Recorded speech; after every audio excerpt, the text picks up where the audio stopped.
Doctor صاحب ہمارا آج کا دوسرا سوال ہمیں بھیجا ہے شاہد علی خان صاحب نے نیو کراچی سے. وہ لکھتے ہیں کہ ڈاکٹر صاحب آپ سے یہ پوچھنا ہے کہ مبارک راتوں میں ہمیں کیا وظائف و اوراد پڑھنے چاہیے، پلیز ہمیں اسے آگاہ کر دیجیے. ہمارے بزرگ تو ویسے محبت سے فرمایا کرتے تھے، میں نے ایک عرض کی حضور یہ ماہ رمضان جو گزرا ہے اس میں بھلا کون سی لیلۃ القدر تھی؟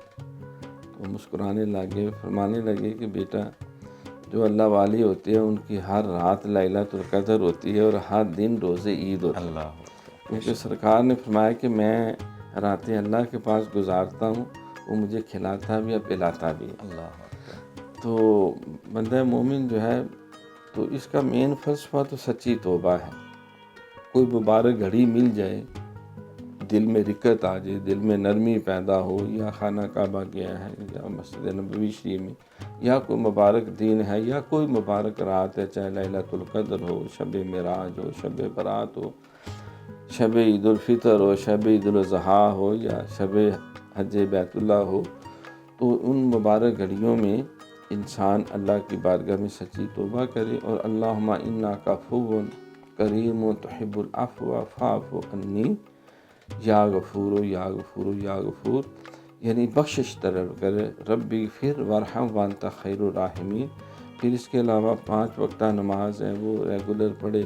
اس رات اللہ کی توفیق سے جو ہے وہ تہجد کے نوافل ادا کرے. توبہ کے نوافل ہوتے ہیں، تحیت الوضو کے ہیں، تحیت المسجد کے ہیں، صلاۃ و تسبیح پڑھتے ہیں. اگر موقع زیادہ ہے تو سورہ یاسین پڑھے، سورہ ملک ہے، سورہ تغابن ہے، سورہ محمد ہے، سورہ فتح ہے، سورۃ الرحمن ہے.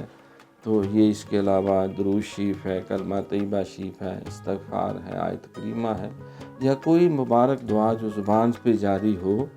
تو ربنا آتنا فی الدنیا حسنہ وفی الآخرۃ حسنہ وقنا عذاب النار.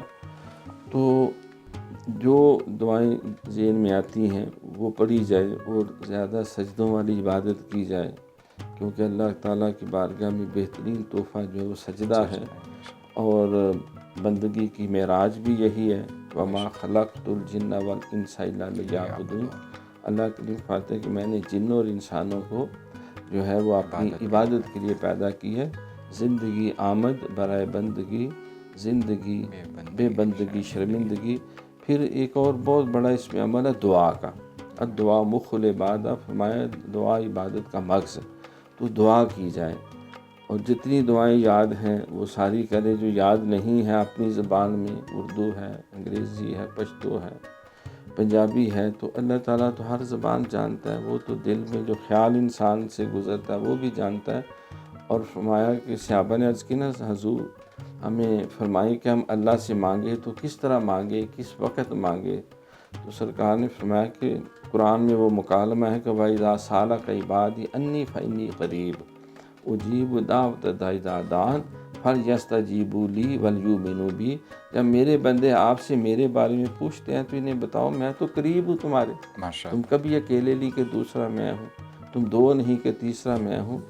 تو میں ہر دعا کرنے والے کی دعا سنتا بھی ہوں، قبول بھی کرتا ہوں. جب بھی وہ دعا کرے بس چاہیے مجھ سے مانگتے رہو، میں دیتا رہوں گا. ایمان رکھو کہ میں نہیں دینا. Thank you so much doctor صاحب. جی شاہد علی خان صاحب، سب سے بڑی چیز جو ڈاکٹر صاحب نے کہا ہے کہ وہ ہے اللہ سے مانگنا، اپنے دل میں خلوص رکھتے ہوئے، اس بات کو ذہن میں رکھتے ہوئے کہ وہی دینے والی ذات ہے. استغفار کرتے ہوئے، توبہ کرتے ہوئے اس سے مانگیں، انشاءاللہ تعالیٰ آپ کی جھولی بھر دے گا.